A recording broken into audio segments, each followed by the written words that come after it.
Teman-teman, pada kesempatan kali ini saya akan mulai membahas kompetensi teknis yaitu pedagogik. Nah, dalam kompetensi teknis yang berkaitan dengan pedagogik ini akan saya bahas dalam beberapa bagian. Sekarang kita masuk ke bagian pertama dulu yang akan membahas tentang karakter peserta didik. Oke, mari kita langsung mulai ya. Pada video kali ini kita akan ada dua kegiatan. Yang pertama, saya akan membahas garis besar materi tentang karakter peserta didik. Kemudian nanti setelah sedikit gambaran umum tentang materi ini, saya akan lanjutkan dengan contoh soal beserta pembahasannya. Nah, untuk materi, seandainya ada yang dirasa penting, teman-teman bisa mencatatnya ya. Oke, sebelumnya kita harus tahu dulu pentingnya menguasai karakteristik peserta didik bagi guru. Jadi kenapa sih guru itu sangat penting untuk mengetahui karakteristik peserta didik? Nah, yang pertama, supaya guru dapat merencanakan dan melaksanakan pembelajaran dengan menggunakan strategi pembelajaran, metode pembelajaran, dan bahan pembelajaran yang tepat, efisien, dan juga sesuai dengan peserta didik. Dan yang kedua, guru dapat menyelenggarakan proses pembelajaran yang membantu perkembangan peserta didik dalam aspek kognitif, psikomotor, afektif, kreativitas, emosi, bakat khusus, hubungan sosial, kemandirian, bahasa, dan juga moral. Jadi seperti yang kita tahu ya, peserta didik itu mempunyai karakteristik yang sangat beragam. Sehingga dengan menguasai karakter peserta didik, guru bisa, seperti yang sudah dibacakan tadi, bisa merencanakan dan melaksanakan pembelajaran sesuai strategi, maksudnya menggunakan strategi, metode, dan juga bahan pembelajaran yang sesuai dengan peserta didik. Selain itu juga, dengan menguasai karakter peserta didik, guru bisa menyelenggarakan proses pembelajaran yang membantu perkembangan peserta didik dalam aspek kognitif, psikomotor, dan sebagainya. Nah, karakteristik peserta didik ini itu ada berbagai perbedaan tentunya ya, dan meliputi beberapa aspek. Di sini saya rangkumkan menjadi 7 aspek, yaitu meliputi aspek fisik, intelek, emosi, sosial, bahasa, bakat, dan yang terakhir nilai, moral, dan sikap. Jadi karakteristik peserta didik ini bisa dibagi ke dalam 7 aspek ini. Nah, sekarang kita bahas satu persatu. Yang pertama, aspek fisik. Nah, jelas ya, aspek fisik ini berarti yang berkaitan dengan fisik murid atau peserta didik. Nah, berkaitan dengan aspek ini itu ada siswa atau peserta didik yang dia bisa bekerja dengan cepat, tapi ada juga yang lambat. Ini banyak kita temui di kelas ya. Kemudian ada juga siswa yang mudah lelah jika diberi tugas. Tapi ada juga siswa yang tahan lama, dia diberi tugas tetap tidak gampang lelah gitu ya. Kemudian ada siswa yang tahan lapar. Tapi ada juga siswa yang mudah lapar atau tidak tahan lapar. Kemudian kita lanjut ke aspek intelek. Aspek intelek ini berkaitan dengan intelektualitas siswa tentunya. Jadi ada siswa yang cerdas, tapi ada juga yang kecerdasannya rata-rata, bahkan ada juga yang kurang cerdas. Kemudian di contoh lainnya, ada siswa yang jika diberi permasalahan, dia bisa memecahkan dengan segera. Tapi ada juga yang lambat dalam memecahkan masalah. Lalu contoh berikutnya, ada siswa yang bisa berpikir abstrak dan juga kreatif, tapi ada juga yang hanya sanggup berpikir jika disodorkan wujud bendanya atau tiruannya. Itu dari aspek intelek. Dan berikutnya aspek emosi. Nah, dari emosi ini ada tipe-tipe siswa yang dia mudah marah. Sebaliknya ada juga yang penyabar. Kemudian ada siswa yang tipenya itu perasa. tapi ada juga yang tipenya tidak mau peduli. Kemudian ada yang pemalu atau penakut, tapi ada juga yang pemberani. Dan lanjut, ada aspek sosial. Aspek sosial ini berarti katanya dengan bagaimana seseorang bersosialisasi kepada orang lain, kepada temannya. Berarti kalau murid bisa juga bersosialisasi dengan para guru. Jadi di aspek sosial ini ada murid yang mudah bergaul, ada juga yang sulit bergaul. Ada yang mudah toleransi dengan teman, tapi ada juga yang egois. Ada yang punya kepedulian sosial yang tinggi, tapi ada juga yang dia cuek, bahkan tidak peduli. Selanjutnya kita lanjut ke aspek bahasa. Di aspek bahasa ini juga karakteristik siswa bermacam-macam. Ada yang bisa berbicara dengan lancar, tapi ada juga yang bicaranya terbata-bata karena gugup. Kemudian ada yang berbicara dengan jelas, dengan lancar juga. Sebaliknya ada yang berbelit dan tidak jelas. Kemudian ada yang bisa berbicara dengan intonasi suara yang menarik, tapi ada pula yang monoton. Nah, itu jika dilihat dari aspek bahasa. Yang selanjutnya dari aspek bakat. Nah, bakat ini ada banyak jenisnya. Di sini saya hanya mencontohkan beberapa saja. Yaitu contohnya ada siswa yang sejak kecil dia dengan mudah memainkan alat musik. Tapi ada juga yang sampai hampir dewasa dia belum bisa memainkan satu jenis pun alat musik.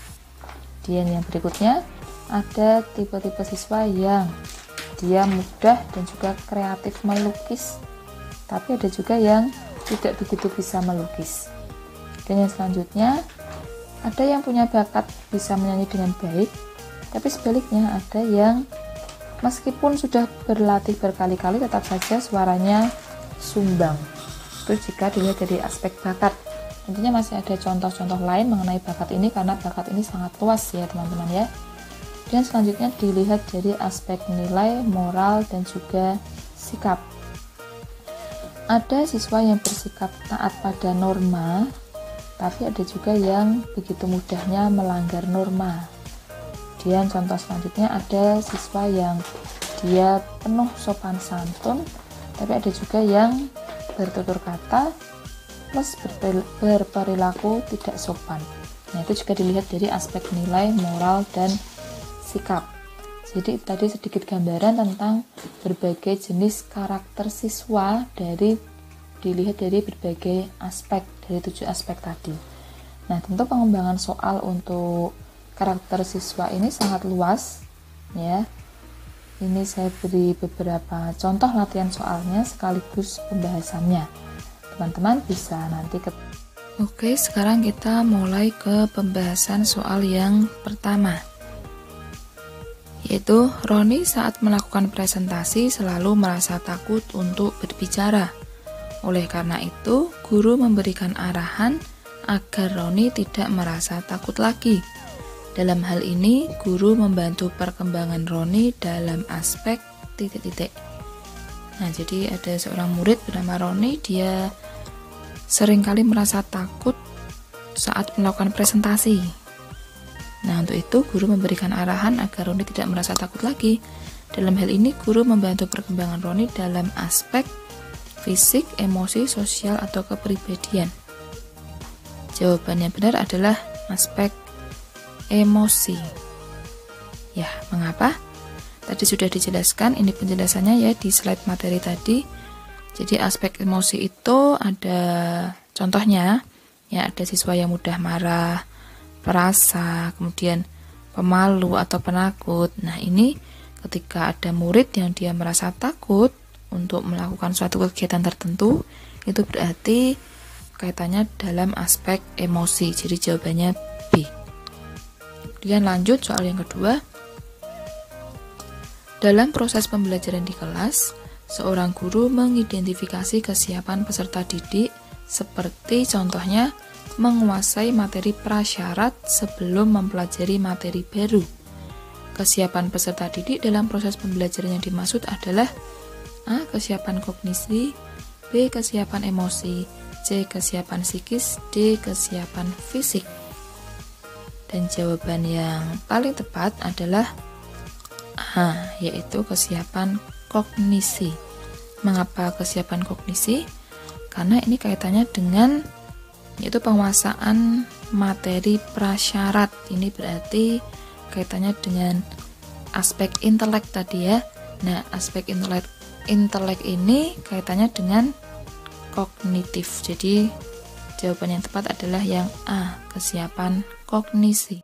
Soal selanjutnya, berikut yang merupakan penyebab peserta didik tidak siap secara psikis untuk mengikuti pembelajaran adalah A. Berdiam diri saat guru meminta melakukan kegiatan diskusi, B. Tidur hingga larut malam karena membaca komik, C. Lebih memilih bermain dengan teman daripada belajar kelompok, D. Merasa sedih karena tidak bisa menjawab pertanyaan guru. Jadi kaitannya kata kuncinya adalah psikis ya. Jawaban yang tepat adalah yang A. Mengapa yang A?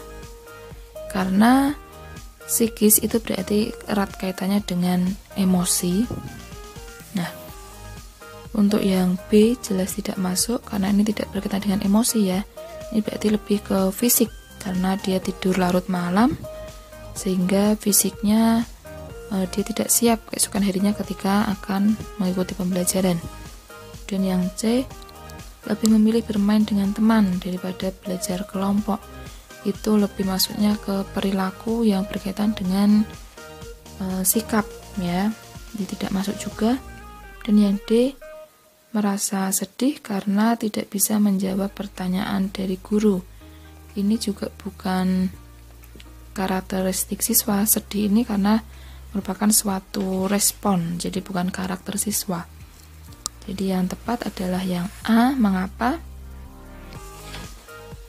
Karena kemungkinan besar ketika siswa itu diam ketika melakukan diskusi bisa jadi dikarenakan dia adalah anak yang pemalu ataupun dia adalah anak yang mungkin kurang percaya diri ketika harus menyampaikan opini atau pendapatnya. Ini berarti kaitannya dengan psikisnya. Jadi jawabannya adalah yang A. Kemudian lanjut ke soal berikutnya.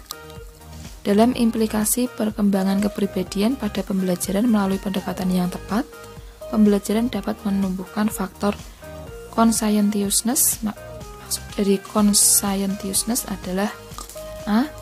Peserta didik memiliki kepribadian menyukai humor. B. Peserta didik memiliki kepribadian merasa cepat puas. C. Peserta didik memiliki kepribadian disiplin, penuh perencanaan dan teliti. Atau yang D. Peserta didik memiliki kepribadian kritis, kreatif dan bertanggung jawab. Nah, ini yang ditanyakan adalah maksud dari conscientiousness. Ini maksudnya apa? Kita lihat jawabannya adalah yang C.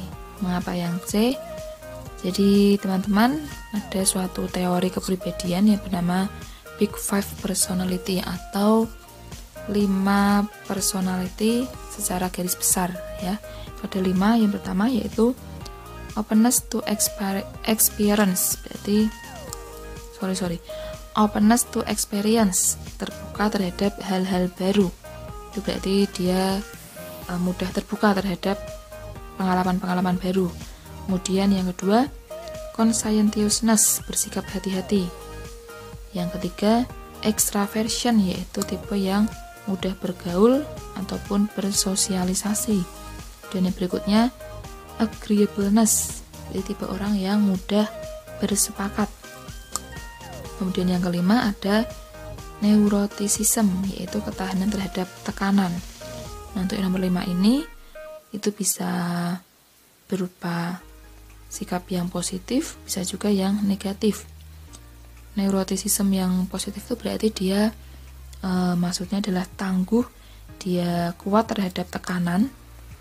Kemudian sebaliknya, jika yang negatif berarti dia tidak kuat terhadap tekanan. Nah, dalam soal ini yang ditanyakan adalah maksud dari conscientiousness, berarti kaitannya dengan sikap kehati-hatian. Dari 4 ini yang paling masuk adalah yang C. Jadi peserta didik memiliki kepribadian disiplin, penuh perencanaan dan teliti. Dan kita lanjut lagi. Salah satu cara yang dapat dilakukan untuk mengelola emosi yang konstruktif dalam kegiatan pembelajaran adalah A. Menumbuhkan emosi positif dan mengurangi emosi negatif dalam pembelajaran. B. Menyisipkan nilai-nilai religius dan moral dalam pembelajaran. C. Mengembangkan rasa percaya diri kepada peserta didik. Atau yang D. Strategi pembelajaran yang sesuai dengan perkembangan peserta didik. Nah, kata kuncinya adalah mengelola emosi yang konstruktif. Kita lihat jawabannya. Yang tepat adalah yang A. Mengapa? Karena menurut James Coleman, beberapa cara untuk mengelola emosi yang konstruktif itu bisa dilakukan dengan yang pertama, membangkitkan rasa humor dan kenyamanan. Yang kedua, berorientasi pada kenyataan. Dan yang ketiga, pupuk emosi positif serta kurangi emosi negatif. Jadi dari keempat pilihan ini yang paling masuk adalah yang A.